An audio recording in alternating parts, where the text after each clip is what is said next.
Beware, as you might run into a spirit or two at these abandoned ghost towns. You might want to think twice before visiting these scary places. Coming in at number 5 we have Bodie, California. Located up in the Bodie Hills in Mono County, California near Yosemite, in 1859 4 miners found a good place to look for gold in the hills near the California-Nevada border. Bodie died in a blizzard not long after, but a small mining town sprung up at their camp. The town was home to 10,000 people.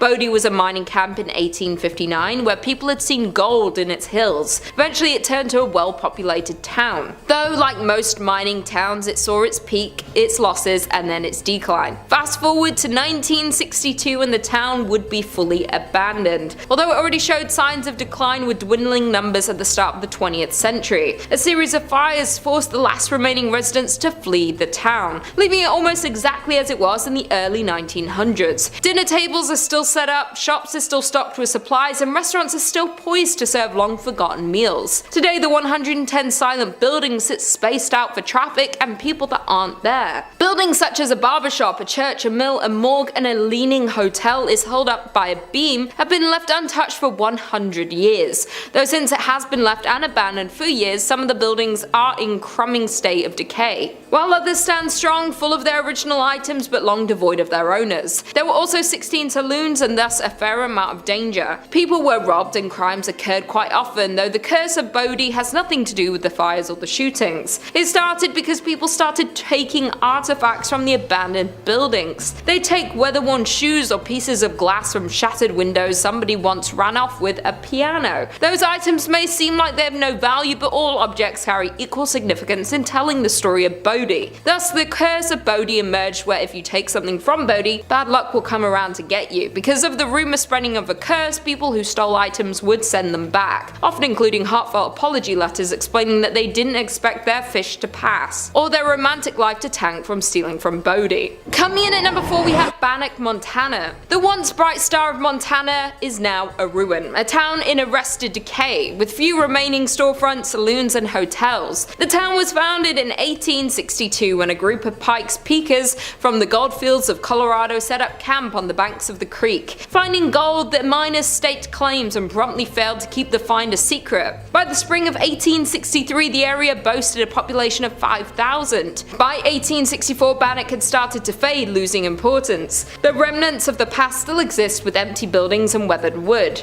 Today, over 60 structures remain standing, most of which can be explored. The town is known as a site for paranormal activity. It is known that ghosts of the abandoned town walk the streets of Bannack. The most common ghost story, though, is the story of Dorothy Dunn. In August 1916, Dorothy Dunn, her cousin Fern, and a friend waded into a dredge pond and stepped into deep water, but none of the three knew how to swim. Luckily, a passerby was able to save both Fern and the friend, but Dorothy was not as lucky. Today, the site of the tragic drowning is referred to as Dorothy's Hole. Sometime after the accident, Bertie saw a ghost of her friend upstairs in the hotel of the town. She recognized Dorothy by her long blue dress. Although Bertie rarely discussed the sightings, other visitors began to report seeing the spirit of a young girl in a long blue dress in the window of the hotel. Others have reported cold spots, and some have reported trying to speak to the girl in a long blue dress. Bannack was filled with adult workers, crimies, murders, and of course the notorious sheriff and outlaw Henry Plummer, whose vast gang terrorized and robbed southwest Montana for years. Henry Plummer was handsome, well-dressed, and charismatic. He was also able to gain the trust of the area miners and was soon elected sheriff of the community. However, little did the citizens of Bannack know, but their new sheriff led a secret band of road agents called the Innocents, who began to terrorize the travelers between Bannack and Virginia City, robbing and ending more than 100 men over the next several months. Once caught for his terrible actions, Henry Plummer met his fatal end at the hands of the town's citizens. Today, many say that the ghost of Henry Plummer haunts this old settlement. Perhaps he wants to avenge his name. In at number 3 we have Thurmond, West Virginia. The historic town of Thurmond, located in the heart of New River Gorge, was established by Captain William D. Thurmond in the 1880s. Captain Thurmond passed in 1910, but the town continued its growth. During its height in the 1920s, the town was flourishing with a number of businesses and facilities in the railway industry. Thurmond had 2 banks, 2 hotels, stores, a cinema, and offices, yet after a series of setbacks, Thurmond soon went from boom to bust. A number of factors played a role in the town's slow decline. The first problem was the increased rail competition and the emergence of cars. Then in 1930, a fire that led to the closure of the biggest hotel in the town, the Dunglen Hotel, only furthered the decline. The final fate of the town was the Great Depression, and by 1950 Thurmond was a ghost town. Thurmond saw a small revival during World War II when coal was in high demand, but it was not enough. Afterward, the coal fields began to play out. Today Thurmond stands at just 5-person population, which is why it is nearly vacant ghost town, as the remaining residents either move on or pass away. The house and the land it sits on became the property of the National Park Service. Walking around Thurmond today is a sad reminder of the countless other boom towns which once thrived with human activity, but today are silent and forgotten. Many buildings have long since disappeared, either torn down or, as in the case of the well-loved hotel, burnt to the ground in suspicious circumstances. Many of the family homes lie in increasingly decaying condition, while some have disappeared altogether, leaving only behind a white picket fence and wildflowers which still blossom untended each year. The eerie atmosphere of Thurmond led many visitors to believe that this almost abandoned town is haunted. In at number 3 we have Garnet, Montana. Found in Montana, the abandoned town of Garnet was another gold rush town that drew thousands of hopeful miners. Between 1862 and 1916, gold was mined from the area. During the peak of the town, it had hotels, saloons, schools, and stores in the midst of the town's biggest years. A 1912 fire burned down half of the town, and what was lost was not rebuilt. Many of the remaining structures were in poor condition even when they were lived in and regularly visited. This marked the decline of the town, as after 1917 the mine began to offer less and less, and by the time of World War I the town was almost fully abandoned. Garnet is perhaps the best preserved coast town in the state of Montana. There are plenty of people who believe the abandoned buildings are still home to some of the residents who once lived there. Some visitors have reported hearing laughter and music coming from Kelly's Saloon, which is the most common occurrence. I quote, "We didn't experience anything bordering on the supernatural during our visit, but we did find the beautifully preserved artifacts to be windows into Garnet's incredible past." Coming in at number 2 we have Jerome, Arizona. Located in Arizona, you will find the ghost town of Jerome. Once a copper mining town, Jerome was the 3rd largest town in the early 1900s. His streets were filled with 37 saloons, 13 bordellos, and a meager 4 churches in 1917, and again in 1926 after a mine blast damaged the original. A series of ill-fated events at this site would almost lead one to call it cursed. When the Great Depression hit, conditions in the town took a sharp downturn. Plagued with man-made disasters and poor fortune, Jerome's population gradually dwindled from thousands to somewhere between 20 to 50 residents. Finally in 1950 the town was abandoned for good. A number of visitors have recounted other mysterious sightings. Visual apparitions range from human-shaped figures that roam the halls and stairways of the old hotel to a friendly animal that is said to scratch and meow at the doors. Additionally, one of the town's most well-known ghosts is said to lurk at the town's community centre. Formerly called Lawrence Memorial Hall, the building is more often familiarly termed Spook Hall due to several strange happenings. With all the other apparitions wandering about this historic town, the cemetery, of course, known as the most haunted place in the whole town. Visitors here have made numerous reports of dark figures moving about, the sound of ethereal footsteps, and the sounds of distant voices. The old cemetery includes graves dating from 1897 to 1942. And finally in at number 1 we have Cerro Gordo, California. Cerro Gordo is a ghost town located in Death Valley and is considered one of the best abandoned places in California. Cerro Gordo means fat hills in Spanish. It was named this for the vast amount of silver it contained. By the end of 1869 the city flourished and became well known for its promising business. By 1871 Cerro Gordo was well established as a mining town. The American Hotel was completed that year, as were several other permanent structures, a general store, restaurants and saloons. At its height, the town had 5,000 residents. In 1875, Cerro Gordo suffered a series of setbacks, necessitating the shutdown of its furnaces. These problems resulted from a scarcity of ore in the mine, which had lasted for several months, and the temporary drying up of its water supply. In addition, by late 1876, a fire accident happened through some of the mine buildings and the union shaft, and the furnaces were closed the following February due to the disaster. A more lethal blow was dealt by falling lead and silver prices, effectively ending this era of activity at Cerro Gordo. Because of all the tragedy that occurred in Cerro Gordo, there's been multiple paranormal investigations held at the grounds of the abandoned town. While the new owner of the town was purchasing it, he was warned that they might have some visitors hanging around, and by visitors they meant spirits. One of the now owner's ghost stories goes along the lines of, as he was walking toward the bunkhouse, he looked at the window, the curtain pulled to the side and a little face poked out. Under the assumption that the contractors were staying in the bunkhouse, he asked when they were leaving, and he was told that they're gone for 2 weeks. So a little uneasy, he locked up the door and went for a hike. By the time he got back, the kitchen light was on, even with the lock still on the door. Coming in at number 5, we have Ross Island. Located on an island in India closer to Southeast Asia than India, the island is known for beautiful beaches, unique marine life, coral reefs,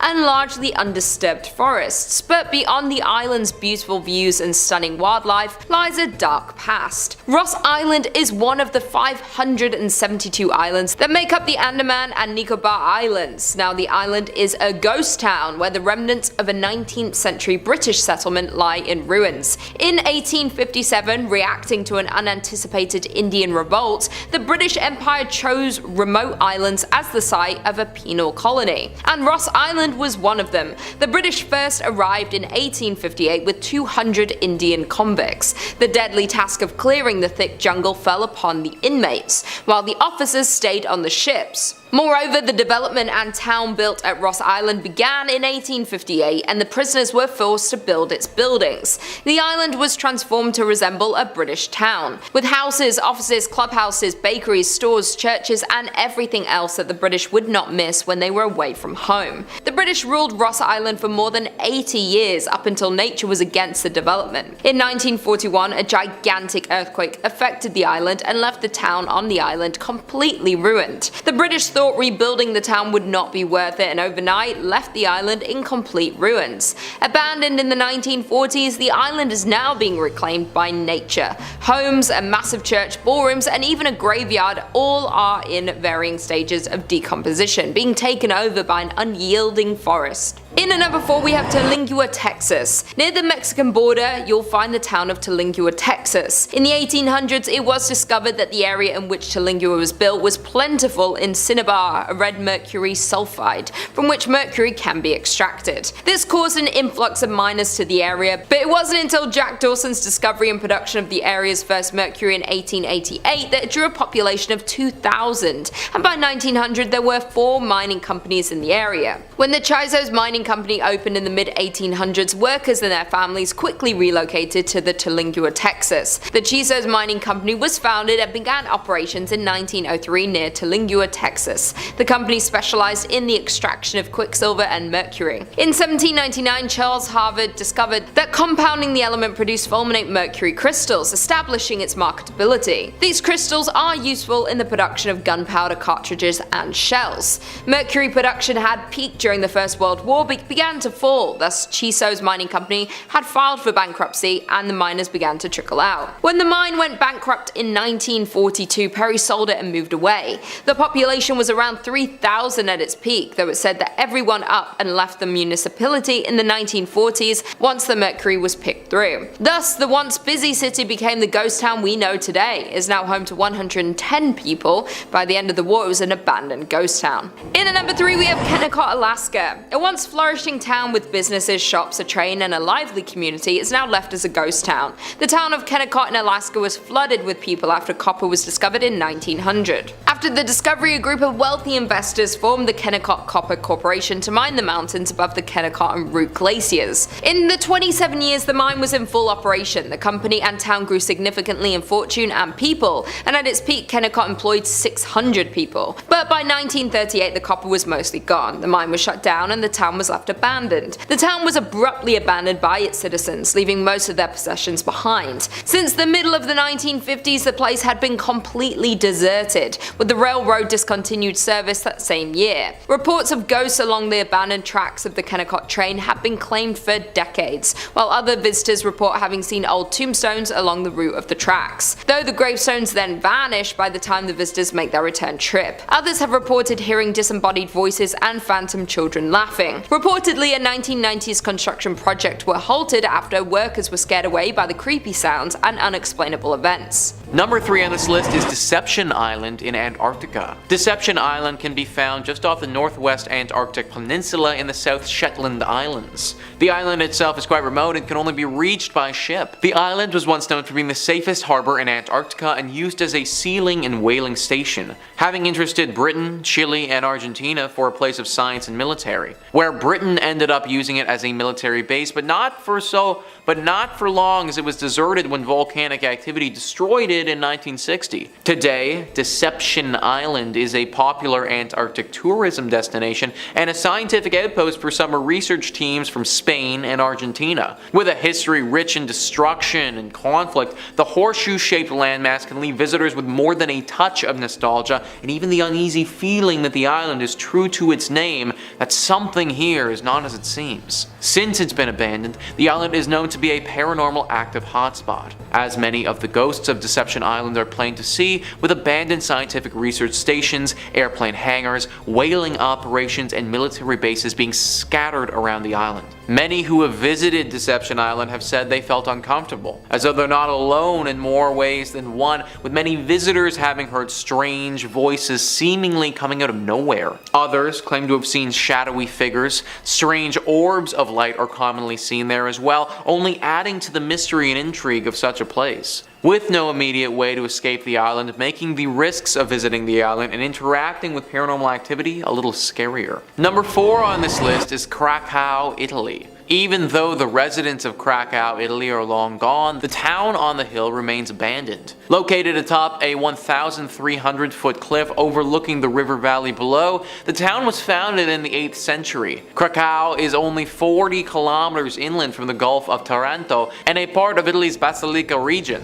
The first written evidence of the town's existence shows that it was under the possession of a bishop named Arnaldo in 1060 AD. The town's oldest building, the tall Torre Normanna, predates the bishop's documented ownership by 20 years. The city emptied due to various natural disasters. In 1963, the people of Craco, Italy saw its first substantial landslide, though life went on and the town kept on expanding. Then another tragedy hit. In 1656, the Black Death began to spread, where hundreds died and the population dipped. Though the town lived on, in 1972 a flood made conditions even more precarious. Despite living conditions being harsh and dangerous, as well as numerous bandit raids, there were still many residents who refused to leave their beautiful city. Though in 1980 an earthquake caused the town to be abandoned in its entirety. Now Craco is effectively a ghost town, reduced to nothing but ancient ruins for half a century. It's an eerie look at a once thriving village that's now known as a ghost town. The oldest part of Craco, built on solid bedrock, still remains standing. As beautiful as Craco is, the land and location have proven not suitable for habitation. From its rich tragic history and frozen in time as a medieval town,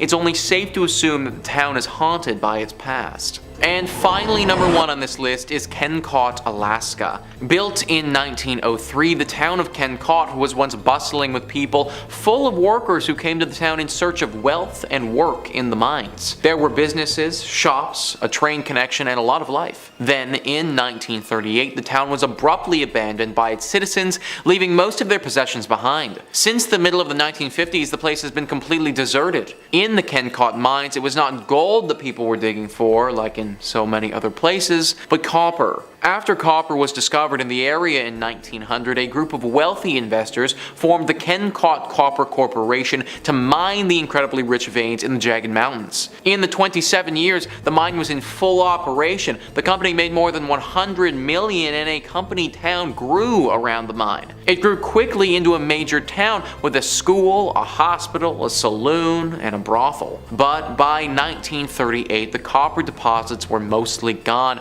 the mine was shut down, and the town was abandoned. The railroad discontinued service that same year. Over the years, visitors exploring the ghost town and Kennecott historical landmarks have claimed they've seen tombstones just off the old dirt path and in places where the old copper railroad used to be. Widespread and well-known stories of hauntings along the old railway track have been reported from the region. Back in the late 1990s, the state of Alaska was said to have begun developing a government housing tract out along the trail that once marked the old copper railroads. But during construction, workers so regularly recounted phantom visions and disembodied voices of both children and adults adults along the old copper railroad that keeping work up became impossible. Eventually, things got even worse, with construction workers having seen the tombstones and heard the wails of the past miners. In addition, the workers started losing their tools right out of their tool belts and boxes. It was enough to frighten off even the boldest and bravest public workers that the whole project had to be cancelled. In at number 5 we have Batsto Village in New Jersey. Located in New Jersey, Batsto Village is a historic community centered around the Batsto Iron Works. The site was ideal for ironwork because there was water for mills, abundant wood for charcoal, and naturally occurring bog iron. The well-preserved and lovingly restored village dates back to 1766. As the operation of ironwork grew, so did the village. There were mills, cottages, and over 3 dozen structures and buildings still remain, many from the early 1800s. But by mid-1800s, iron production declined due to the discovery of coal ore. As the need for iron declined, then glassmaking was pursued by the town, but at that point the population already started to dwindle. When Joseph Wharton purchased the property, he primarily focused on forestry and agricultural endeavors. After Joseph Wharton passed in 1909, the property was managed by a trust. The state of New Jersey began buying the land in the 1950s. The last resident to leave the town left in 1936, but not before strange disappearances occurred. According to local legend and a bunch of conspiracy theorists, Ong's Hat offers a portal to a different dimension. In the 1970s, a few professors from Princeton fled there after being mocked by their quantum physics theories. This is when they claim to have discovered interdimensional travel. According to other local legends, the devil is the 13th born son of the Leeds, the first inhabitants of New Jersey. Mother Leeds gave birth to a healthy baby, who within minutes transformed into this beast. This old ghost town is said to be a hotspot for the Jersey Devil activity, and in the last 50 years there have been numerous reports and encounters with the beast in this area. Some of these encounters include strange tracks along with hearing screams just outside of the village. One sighting of the Jersey Devil comes from a group that saw the creatures crossing the street in front of them. When visiting the village, some say you can feel his presence as if he's walking right behind you. In at number 4 we have Bodie, California. Located up in the Bodie Hills in Mono County, California, near Yosemite, in 1859 4 miners found a good place to look for gold in the hills near the California-Nevada border. Bodie died in a blizzard not long after, but a small mining town sprung up at their camp. The town was home to 10,000 people. Bodie was a mining camp in 1859 where people had seen gold in its hills. Eventually it turned into a well-populated town, though like most mining towns it saw its peaks, its losses, and then its decline. Fast forward to 1962 and the town would be fully abandoned. Although it already showed signs of decline with dwindling numbers at the start of the 20th century, a series of fires forced the last remaining residents to flee the town, leaving it almost exactly as it was in the early 1900s. With the dinner tables still set, shops are still stocked with supplies, and restaurants are still poised to serve long-forgotten meals. Today the 110 silent buildings sit spaced out for traffic and people that aren't there. Buildings such as a barbershop, a church, a mill, a morgue, and a leaning hotel are held up by a beam and have been left untouched for 100 years. Though it has been left abandoned for years, some of the buildings are in a crumbling state of decay, while others stand strong, full of their original items but long devoid of their owners. There were also 60 saloons and thus a fair amount of danger. People were robbed and crimes occurred quite often, though the curse of Bodie has nothing to do with the fires or the shootings. It started because people started taking artifacts from abandoned buildings. They take weather-worn shoes or pieces of glass from shattered windows. Somebody once ran off with a piano. Those items may seem like they have no value, but all objects carry equal significance in telling the story of Bodie. Thus the curse of Bodie emerged: if you take something from Bodie, bad luck will come around to get you. Because of the rumor spreading of a curse, people who stole items would send them back, often including heartfelt apology letters, explaining that they didn't expect their fish to pass or their romantic life to fail from stealing from Bodie. In at number 2 we have Cahawba Ghost Town.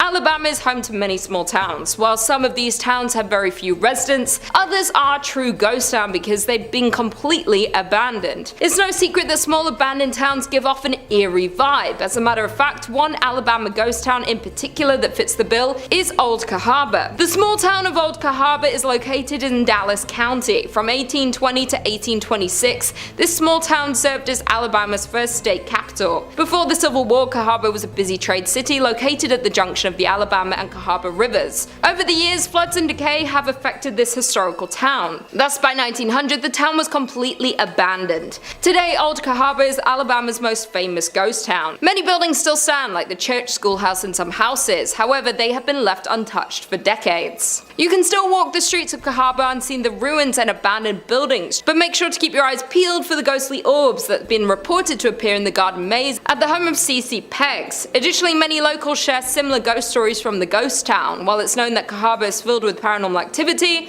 one groundskeeper that works at the New Cahawba Cemetery has reported hearing voices as they worked. While tourist groups claim to have recordings of unusual sounds, and others say they've captured unexplained lights or shadows in photographs. Another site that's reportedly haunted is the Barker House. This mansion was built in 1860 by Stephen Barker and contained slave quarters behind the house. After people started leaving the town in 1870s, the house was bought by Samuel McGurdy Kirkpatrick. It burned in 1935 and was rebuilt, but today it's in pretty bad condition. The only people usually left inside are paranormal investigators. Reports from said investigators include seeing a ball rolling across the floor on its own, and a stuffed animal appearing to communicate with something else in the room. But the most well-known haunting in Cahawba is Peggs' ghost. Colonel Christopher Claudius Peggs was the leader of the 5th Alabama Regiment and was wounded leading a charge at the Battle of Seven Pines in Virginia in May 1862. He died from his wounds 2 months later, on July 15th. As the story goes, a couple were walking behind Peggs' home in the spring of 1862. As they walked, they spotted a ball of light. They tried to touch it, but their hands went right through it. It disappeared, but later came back and followed the couple. Due to all the mysterious crimes that happened in association to Peggs, seeing an orb around his former house is considered a bad omen and possibly even a supernatural warning. And finally, in at number 1, we have Centralia, Pennsylvania. Located in a quiet valley of Columbia County, Pennsylvania,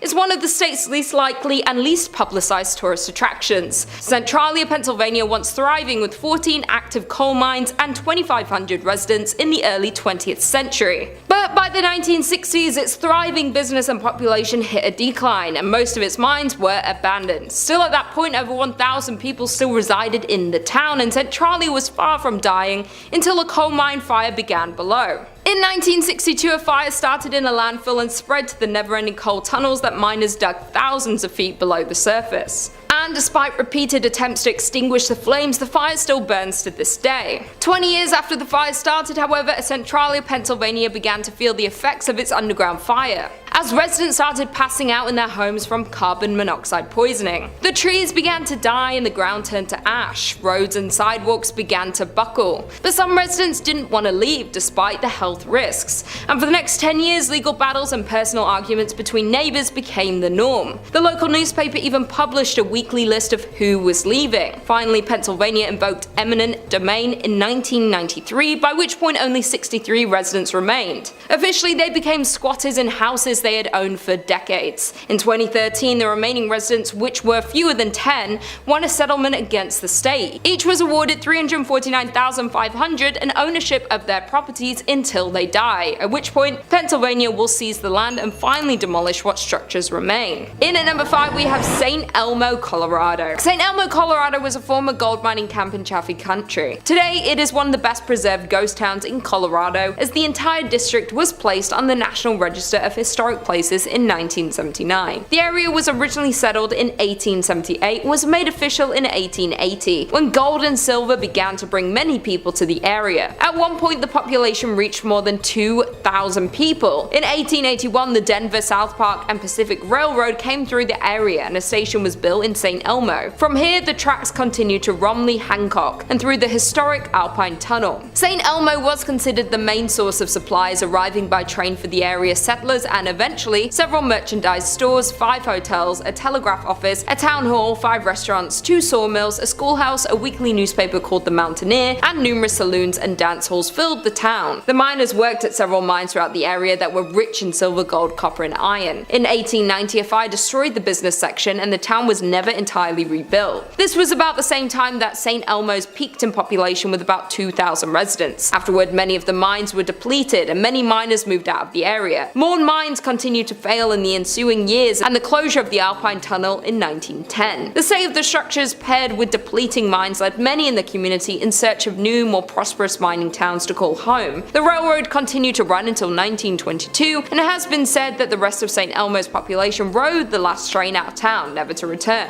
In 1969, the United States recognized St. Elmo as a historic district, and soon after, it became a unique tourist attraction that's open to the public, showcasing what life was like in the Old West. There is no shortage of urban legends and reports of hauntings in St. Elmo, but the most common occurrence of paranormal activity centers around the town's most notable family. To this day, one of the members of the Stark family still can be spotted in the ghost town. Anton's only daughter Annabelle resided there until she died in 1960. As legend has it, Annabelle continued her promise to protect the city even after she took her last breath. In at number 4 we have Rhyolite, Nevada. Founded in 1904 and abandoned by 1916, Rhyolite was one of several short-lived boom towns from the late gold rush era. People were drawn to the desert on the edge of Death Valley by the promise of gold found amongst quartz in local mines. And by 1906 the town had all the promising indicators of permanence and the largest population in the area. The town's citizens had an active social life, including baseball games, dances, basket socials, whist parties, tennis, a symphony, Sunday school picnics, basketball games, Saturday night variety shows at the Opera House, and pool tournaments. In 1906, Countess Majowski opened the Alaska Glacier Ice Cream Parlor to the delight of the local citizenry. That same year, an enterprising miner, Tom T. Kelly, built a bottle house out of 50,000 beer and liquor bottles. But in 1907, the US financial markets were rocked by panic that saw closures of banks, businesses, and mines. Rhyolite began to falter. The mine closed in 1911. Some claim that Rhyolite, about 120 miles northwest of Las Vegas, was once home to thousands of people, though not much remains of its glory days, which lasted less than 20 years. Set up in 1905, the town was a mining hotspot, but after the richest ore was exhausted, workers left for a new pasture, and the population had dropped to close to zero by 1920. Industrialist Charles M. Schwab invested heavily in Rhyolite's infrastructure, which boasted a school, electric lights, water mains, newspapers, a hospital, and even an opera house, some of which can be seen today. There are only around 10 significant structures, yet the site is very evocative. The crumbling remains set against a backdrop of stark desert hills. In at number 2 we have Custer, Idaho.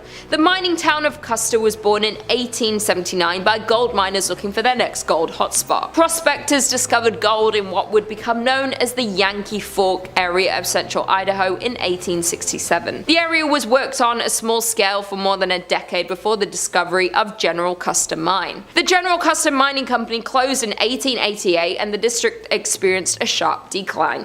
In 1899, the town of Custer has 5 saloons, 3 stores, a hotel, and 3 boarding houses, but the town never established even one church. By 1910, most of the mines in the area were closed, and the Yankee Forks boom years came to an end. The combined population of Custer and the nearby Bonanza was just 66 people. The Silver Messenger reports just 2 families remaining in Custer in 1911 and then being fully abandoned the year following. Today it has been purchased by the US Forestry Service and, in conjunction with the Friends of Custer Society, is slowly being made into a historic site. Some original buildings have already been renovated, some are in process, and many others are slated to be restored. Several buildings lost in a 1960s grass fire are due to be replaced with replicas. The Forgotten Town is a landmark for many people such as tourists and especially paranormal investigators. In the old schoolhouse is a museum containing items left behind and showcases the town's unique history. Although interesting, you can't help but get an eerie feeling thinking about the people who once owned these items, as walking into one of these structures is like walking back in time. To think this town was once active with human energy and miners working every single day. And finally, in at number 1 we have South Pass City, Wyoming.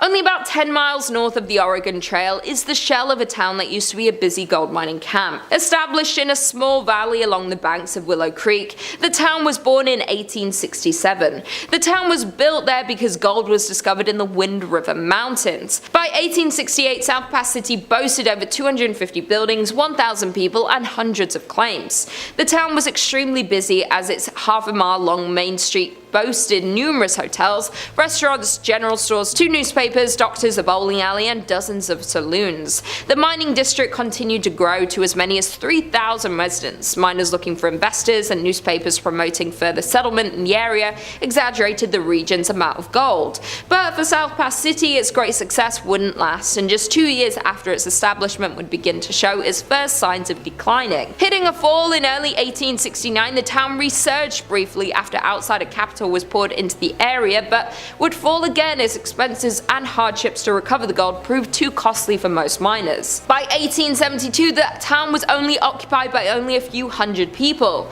In the end, South Pass would become a permanent ghost town. By 1949, the last of the pioneer families had moved on from South Pass City, and the buildings had fallen into disrepair. The grounds of the old town are known to be haunted, and Highway 287 that follows the route of the Oregon Trail over South Pass, which is the reason South Pass City ever existed, has had its fair share of ghost sightings. According to a local ghost story, a woman was driving home from a long day in Denver. Her friend had fallen asleep in the passenger seat. After passing through Jeffrey City, the driver spotted a dark, hunched figure walking toward the road in the sagebrush.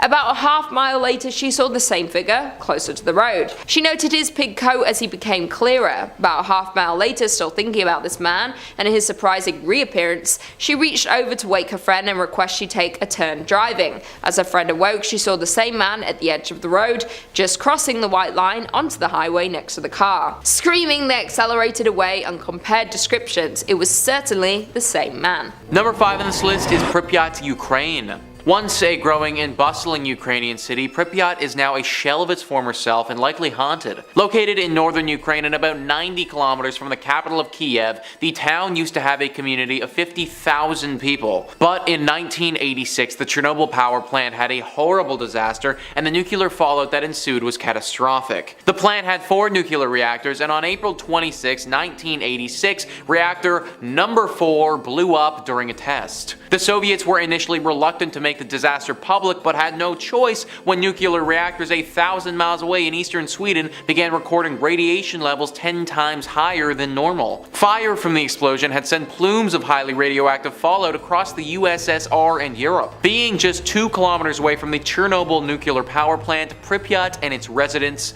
was dangerously close to the nuclear fallout. The human body isn't made to withstand that level of radiation, and all areas near the blast had to be evacuated immediately. The town of Pripyat and all of its tens of thousands of residents was no exception. Decades have passed, and this place has been eaten alive by time with no human intervention. With the horrible radiation fallout as well, who knows what sort of creatures are lurking here now? Its buildings have decayed and been partially reclaimed by the elements, and wild animals that roam through apartments people used to call home, sports complexes, and amusement parks. In the town post office, hundreds of letters from 1986 still sit waiting to be mailed.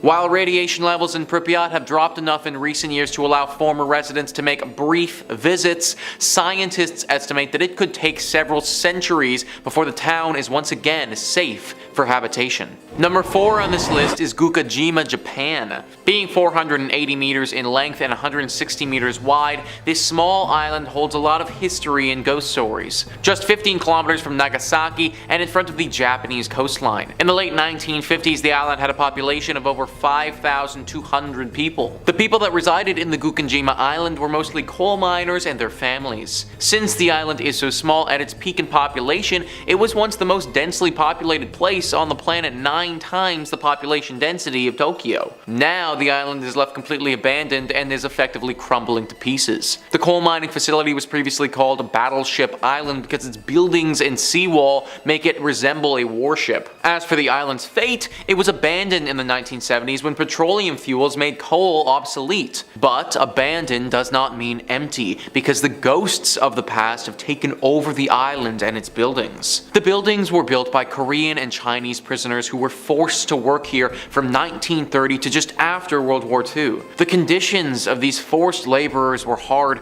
and some never made it back home. The people who worked here named the island Jail Island, or even Hell Island.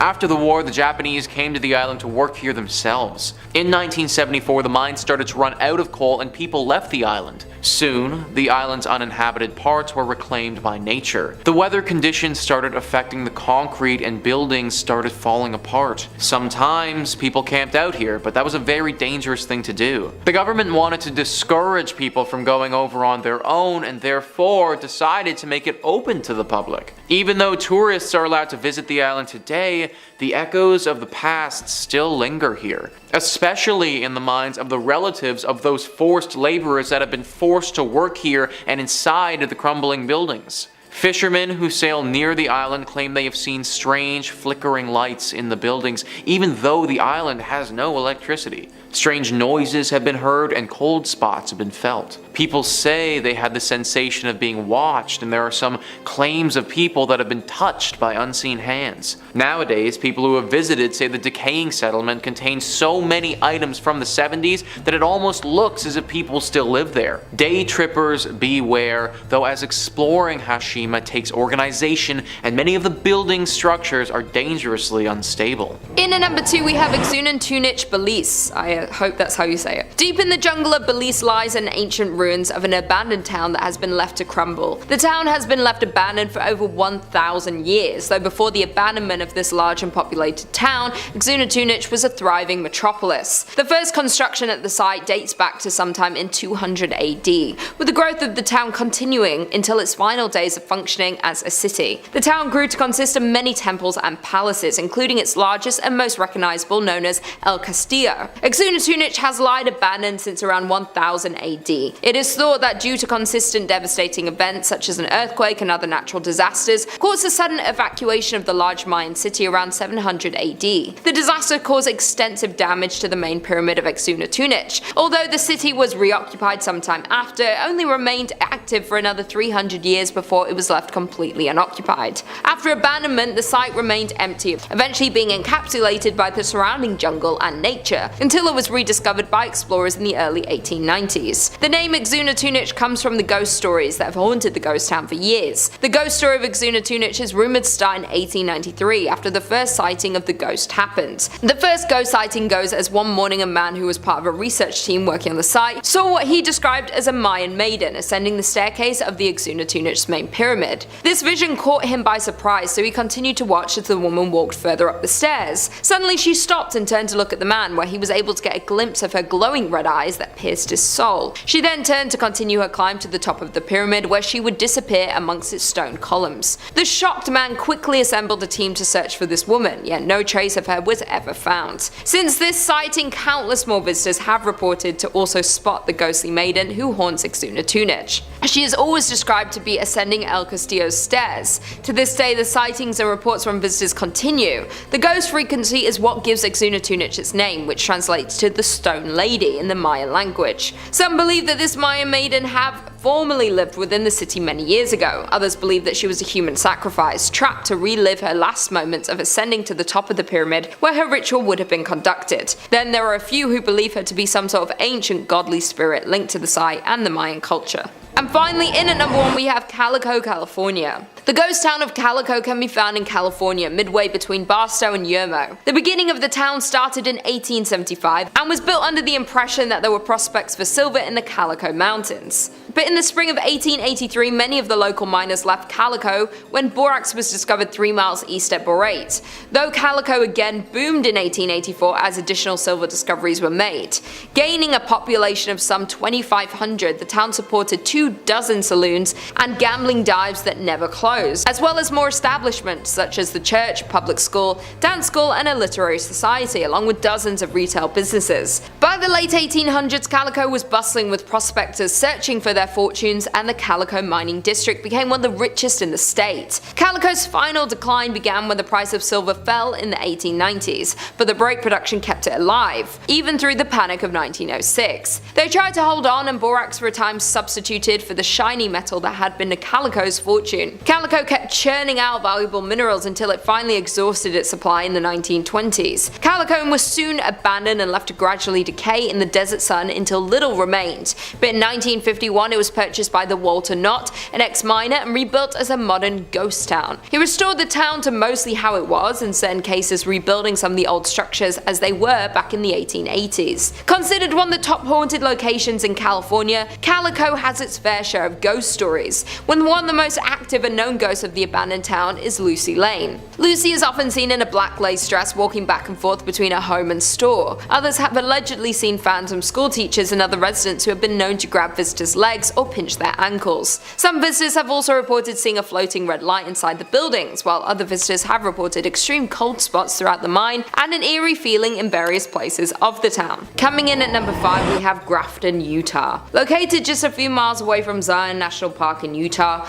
the now abandoned town of Grafton can be found. The town was originally established in 1859 when 5 Mormon families nearby were led to establish a town they called Wheeler to plant cotton, which would have been a profitable commodity during the Civil War. After only 2 years, the town was struck by a massive flood starting on January 8th of 1862 that washed away the entire town. However, the pioneers did not give up that easily and moved about a mile upstream and founded a new town named Grafton. They grew cotton, alfalfa, and wheat, but life was harsh and many residents lost their life due to the diseases and various accidents. The mortality rate was also extremely high, which accounts for about 77 total graves in the nearby cemetery. The town flourished for a while despite recurring floods, with a church and adobe schoolhouse being built in 1886, but when the Hurricane Canal was built in 1906, many families started to move to Rockville and Hurricane, and by 1920 only 3 families remained in the town, and in 1944 the town's last residents,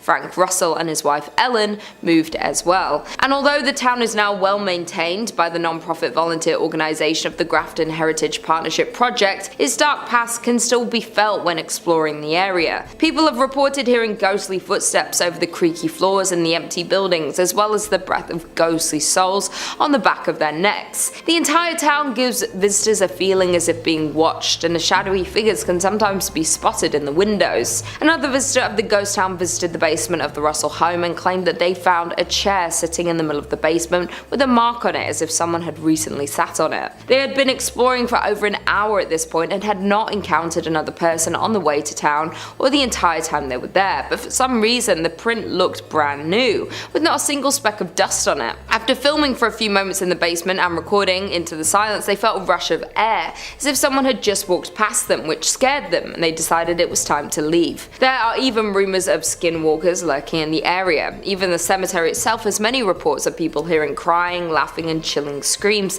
especially late in the day and when it's overcast. Some people have even seen a woman in a dress with her hair in a bun walking around the cemetery sobbing, but when they approached her she disappeared into thin air. There is no doubt that there is definitely a very uncomfortable feeling while walking around the gravestones, which isn't surprising knowing the sad history of the people laid to rest there. In at number 4 we have Deadwood, South Dakota. The town of Deadwood is located in South Dakota and gained attraction in the gold rush of 1876. In 1875, a miner named John B. Pearson found gold in a narrow canyon in these northern Black Hills. This canyon became known as Deadwood Gulch because of many dead trees that lined the canyon walls at the time. Practically overnight, the tiny gold camp boomed into a town that played by its own rules that attracted outlaws, gamblers, and gunslingers along with gold seekers. At its height, the city had a population of 5,000, attracting larger-than-life Old West figures back then. The business district comprised largely of saloons, dance halls, card parlors, and bodacious bordellos. They were all hungry for gold and did whatever they had to in order to get some. The business did whatever they could to serve the gold diggers, and sometimes that led to a little bit of conflict. Because of this, the now ghost town still lives with stories of its dead residents haunting present-day hotels and saloons. In 1876, Deadwood survived a smallpox epidemic that nearly wiped out the whole town. There were so many infected that multiple tents were erected to quarantine the stricken. In addition, it suffered 3 major fires. One devastating fire occurred on September 26, 1879, destroying more than 300 buildings and consuming the belongings of many inhabitants. Many numerous economic hardships also followed, pushing it to the verge of becoming another another Old West ghost town. One of the most paranormally active sites in the ghost town is the Adam House. Built in 1892 after owner W.E. Adams had a stroke on the premises, his wife was so disturbed by the sounds of his ghost still walking around, rocking the rocking chairs and so forth, that she moved and left the house untouched, exactly as it was when he died. Now visitors and employees report having seen a rocking chair rock on its own,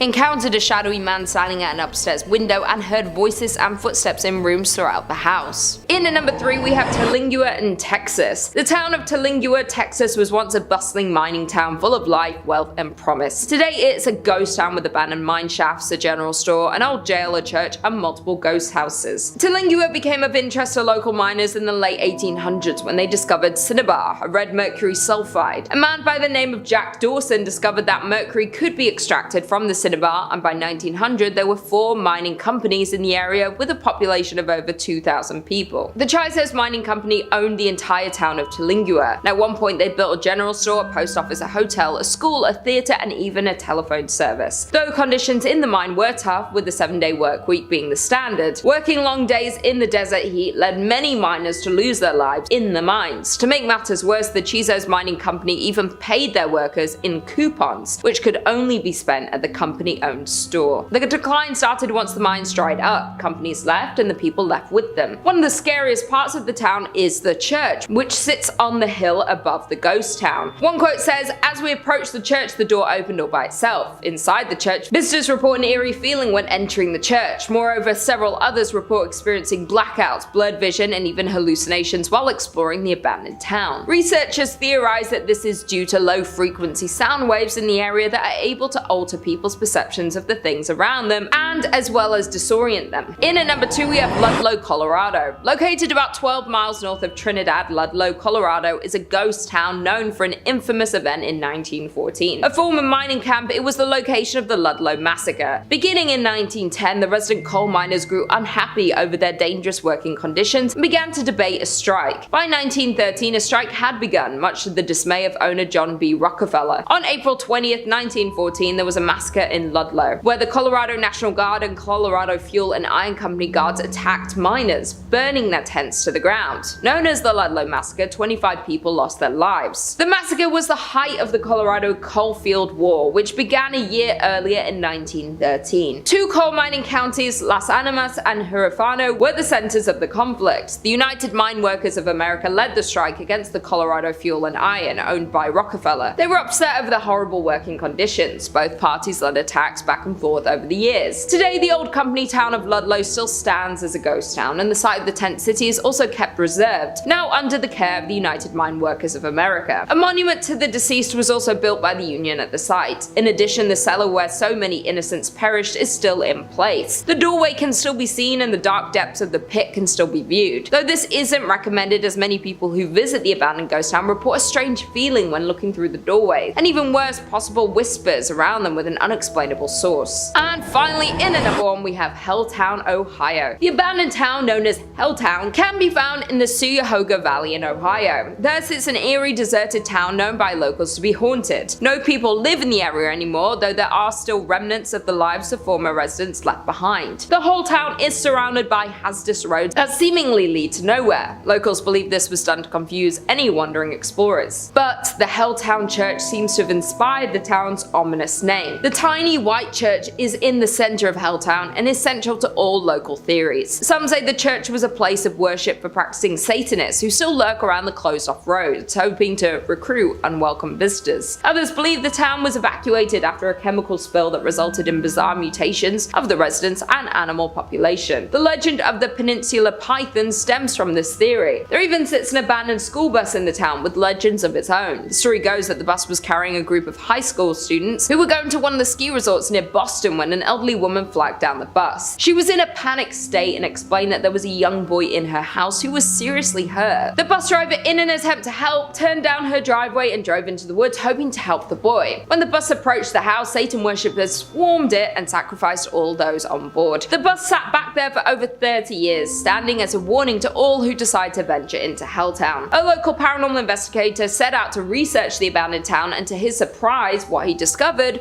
was truly frightening. He describes Helltown as not just truly abandoned, but is home to many spirits and hauntings. His personal experience with a ghost encounter was returning to his car to find strange people looking into his car windows. Both times the people vanished as soon as they saw him approaching the car before he had a chance to speak to them. Coming in at number 5 we have Goldfield, Arizona. Being deemed as one of Arizona's most haunted places, we have the town of Goldfield.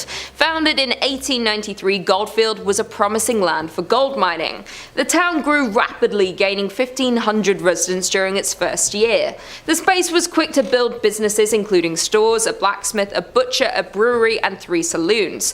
Though the town of Goldfield met its fall just as quickly as it was built up. After 5 short years, the gold ran out and people began to dwindle, eventually leaving it fully abandoned, securing its ghost town status. Being classified as a ghost town doesn't necessarily mean a place is haunted by ghosts, but this is not the case for the Goldfield ghost town. There's plenty of documentation and investigations that point to Goldfield being a paranormal active ground. It is known that a mysterious figure lurks within the shadows of the Goldfield ghost town, Bordello. It is unclear who this spirit would have been in life, yet it is commonly believed he was once a miner who lived in the town. Unexplainable knocks and bangs are heard in the building, and some unfortunate visitors have been scratched. This activity is attributed to a dark character who's usually seen wearing a cowboy hat. Just on the horizon of the Goldfield ghost town sits a landscape made ominous by its name and the legend surrounding it. The Superstition Mountains are cloaked in mystery and at the center of many fables, making them notorious among the paranormal community. The Superstition Mountains carry many secrets, the most famous being the location of a supposed deposit of gold and riches in the Lost Dutchman's gold mine. A curse has kept this treasure safe since the days of Goldfield's mining boom. Many have set out to locate these riches, and many have returned empty-handed or found only death. Countless adventurers have perished in the Arizona heat pursuing this chase. Their ghosts are said to now haunt the mountainside. Other secrets of the mountain have people believing that the hill is a place where evil spirits hid and told stories of a devil that lived behind the mountain. There's also a rumored apparition of a hugely tall skeleton named the Borrego Phantom, which appears to those exploring the mountain after dark. Another layer of creepiness is added to the mountain by the local legend that reptile-looking people surface there after dark. All of these creepy mysteries are summed up pretty nicely in the Superstition Mountain's name. In at number 4 we have Glen Rio, New Mexico.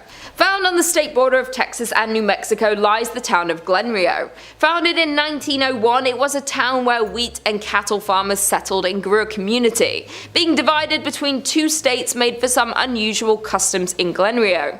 The mail would arrive at a train depot on the Texas side, but would have to be transported to the post office on the New Mexico side. The Texas side was part of a dry county, so all the bars were on the New Mexico side. Because the gasoline tax was higher in New Mexico, all the service stations were on the Texas side.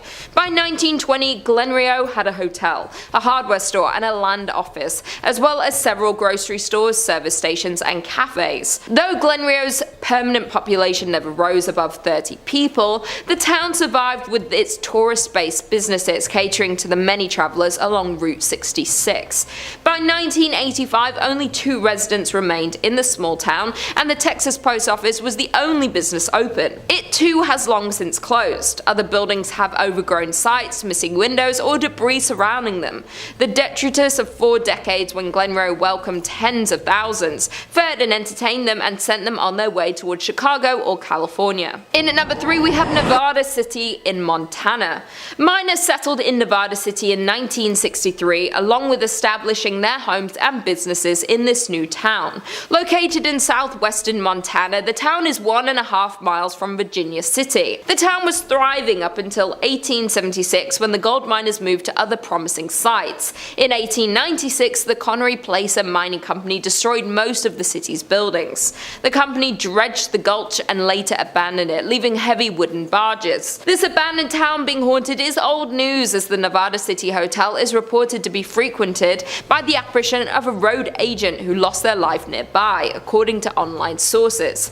Visitors have also reported hearing footsteps in the hallways and seeing shadowy figures standing behind their reflections in mirrors. Additionally, the spirit of an older cowboy figure who never speaks but lurks in the hotel rooms and even sits at the bar in the Virginia City. Back when the hotel operated, guests also complained of a weeping woman, always in the same room, only to be told there was no guest in the room in question. In at number 3 we have Jazirat Al Hamra, which is best best known as the ghost town of the United Arab Emirates, is said to be the country's most haunted place, remaining a number of spooky events experienced by the locals and curious visitors. Jazirat Al Hamra is an abandoned village located to the south of the city of Ras Al Khaimah, one of the 7 emirates that form the UAE. The coastal territory is the region's best example of a pre-oil village, displaying 3 distinct types of early and mid-20th century Gulf architecture. The town of Ras Al Khaimah is the crumbling remains of a once thriving fishing village. The name translates to Red Island for the red and bronze colour of the sand on which the town was built. The former tidal island was predominantly home to the Zab tribe, who by 1831 developed the area into a renowned pearling trade centre, was home to over 4,000 inhabitants and dozens of fishing and trading ships, and with its good fortune came expansion that continued well into the start of the 20th century. But by 1968, Jazirat Al Hamra became nothing more than an abandoned town, due to a clash between the tribe and Sheikh Saka bin Mohammed of Ras Al Khaimah due to some unclear reasons. Thus most of them migrated to Abu Dhabi. The village consisted of 334 buildings including 18 shops and 11 mosques, and is nearly unchanged since its people left in 1968. Jazirat Al Hamra, now filled-in patch of land in the south of Ras Al Khaimah, remained abandoned and untouched. However, rumour has it that this extraordinary quiet and silent village is extremely haunted by the jinns. People even gossip that they can hear the strange noise and disembodied voices near the beach of this ghost village. Many visitors also assert that they felt uneasy, like danger was lurking, waiting for them when they pressed on further into the haunted village. Some of them even claim to have reported seeing unexplainable handprints on the ruined pillars and walls, and experienced many more paranormal things within this haunted ghost town. In at number 2 we have Pyramiden, Norway. Some say that the Soviet town of Pyramiden, Norway was abandoned overnight, and for a good reason. Located in Svalbard, an archipelago situated between Norway and the North Pole, Pyramiden can be reached by boat from about mid-May until the beginning of October, when waters bordering the town are free from sea ice. Established in the 17th century, the town was used as a base for whaling and walrus trapping. Though at the start of the 20th century the culture shifted to coal mining. At first Pyramiden was a sleepy place with hardly any residents at all, but after World War II the Soviets allocated more money to the town. They constructed dozens of new buildings, including a hospital, a recreation centre called the Cultural Palace, and a large cafeteria. In the 1980s the town's population reached its peak of more than 1,000 people, but not long due to the wake of the Soviet Union's dissolution the town would be left completely abandoned. As when the Soviet Union fell apart, mining stopped in Pyramiden and the miners had to leave. On March 31st, 1998, the last coal was extracted from the mine, and the approximately 300 workers who still lived there began shipping out. The residents never returned, and today the town still stands much as it was when the last men departed. And finally, in at number 1 we have Batsto Village, New Jersey. There are around 28 known ghost towns in New Jersey, but this one has to be the most terrifying. Founded in 1766, the Batsto Village was built primarily to accommodate once prosperous ironworks. At the time, the site possessed 3 valuable resources: water for mills, abundant wood for charcoal, and naturally occurring bog iron. During the Revolutionary War, Batsto supplied the Continental Army with iron, while its remoteness protected it from British attack. In 1784, Batsto was bought by William Richard, whose family owned and operated the ironworks for 92 years. Following the discovery of coal and ore in Pennsylvania, in the 1840s the iron industry began to dwindle in the Batsto village. Nervous they were going to run out of business, the Richards family exploited another abundant local resource, sand, to make glass. But in 1874 a house fire spread and destroyed the glass making facilities, remaining furnaces, and 17 houses that were in the town. Due to the destruction of the glass facilities, the town of Batsto and the Richards family fell into bankruptcy.